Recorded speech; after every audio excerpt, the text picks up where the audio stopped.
What's up, friends, and welcome back to the channel. If it's your first time here, I'm super stoked that you found this video. This channel is all about breathwork, so go ahead and hit the subscribe and the bell.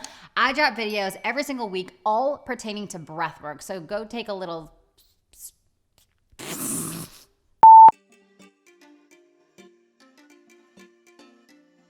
We're talking about breathwork for pain release today.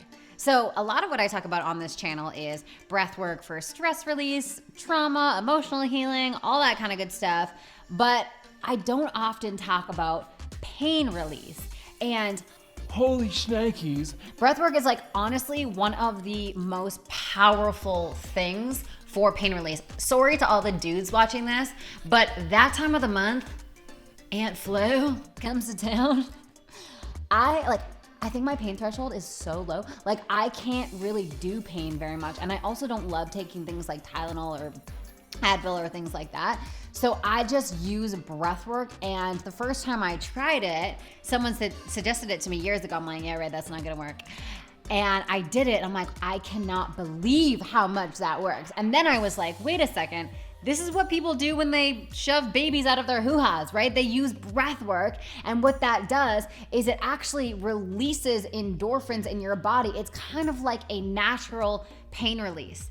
What breath work does, especially this one that I'm gonna teach you in this video, is it interrupts the transmission of pain signals to the brain.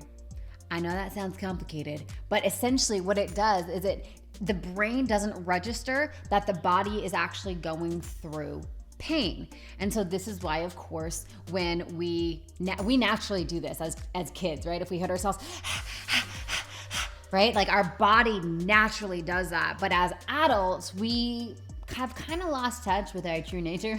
We've kind of lost touch with our body's wisdom, and especially with emotional pain, which I talk about often, right? If we feel emotional pain, rather than feeling it to heal it and process it through, we're just kind of like emotionally constipated, like, ugh. Same thing when it comes to our breath and our body when it comes to physical pain. So using the breath when you are in physical pain, whether it's period pain, knee pain, whatever it is, back pain, holy moly, it is so supportive with back pain. It helps to really release those endorphins, bring in that natural pain relief into the system. Not only is it going to help with the physical pain release, but also think about how closely connected emotionality and pain is. Right? So when we allow ourselves to use the breath to diffuse the physical pain, it actually releases a lot of the emotional story, because that's what intensifies everything, right? It's like it's not necessarily the thing that's the problem. It's like the story that we put on the thing, right? So whether that's emotional or whether that's physical, if it's physical, it's like, I shouldn't be feeling like this. I don't want to feel like this. We're at resistance to it. Same thing with our emotionality. If we're feeling anxious or stressed out, I don't want to feel stressed out. I don't want to do this, right? It's not necessarily that the pain is the biggest problem. It's the story. It's the association with it. So use this breath pattern, which is called the blow breath. Yeah. So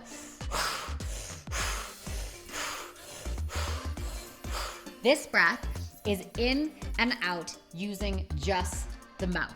If you want to, you can also add a sound for the pain on the exhale. So really getting into like the vibration of the pain, if that makes sense, like really feeling it, like, whoo. That sounds really awkward, but you know what I'm saying?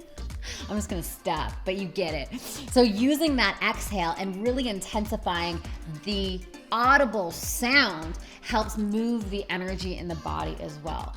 The blow breath is super activating for the system, so don't be surprised if you get a lot of energy really quickly. Breathing in and out through the mouth increases the energy. There's more capacity than the nose.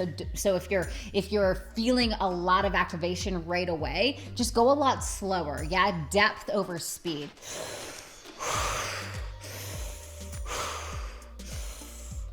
But really make sure that you're activating your abdominals as you're doing this breath pattern.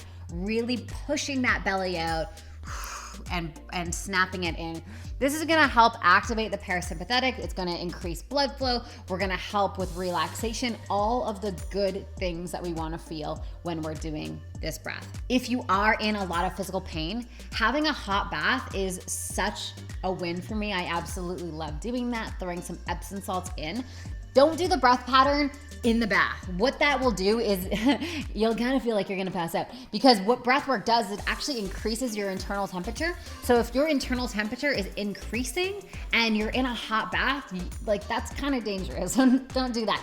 The breath work originated in Tibet with the Tibetan Buddhists, and it was called Tumo. And what Tumo means is inner fire. And that's essentially what we're doing with this breath pattern, is we're creating that internal fire. There's adrenaline that's being released in the body. So if you're gonna incorporate a nice hot bath into your pain relief protocol, just do the breath pattern either before or after. So after the hot bath, after I've done my breath work, one of my favorite things to do to release period pain or other pain that I experience, I was a dancer for like 20 years, so a lot of times I'll experience a ton of physical pain on my lower back. One of my favorite products to use is Soul CBD. This is a freaking game changer. Not only does it have the topical CBD effect, it also has this like ridiculously yummy peppermint essence to it, which gives it this cooling effect. This is my absolute favorite monthly pain release cream. I actually get period cramps on my lower back and my lower abdomen, so slather, whatever that word is. Slather sounds cooler. Slather this all over your lower abdomen as well as your lower back. All right, friends, that is everything for this video. If you want to go deeper on your breathwork journey, be sure to check out the links below. If you're not yet on the Pause Breathwork app, what are you waiting for? There is a free 14-day trial down below, so check it out and we'll see you inside. Have a beautiful rest of your week, and we'll catch you in the next one. Bye for now. This video is all about breathwork for self-sabotage. I'm gonna break down my 3 R's for turning the self-sabotage bus around, because I get it. It's a very natural and normal part of growth and development. And I'm also gonna share with you my breathwork pattern and my mantra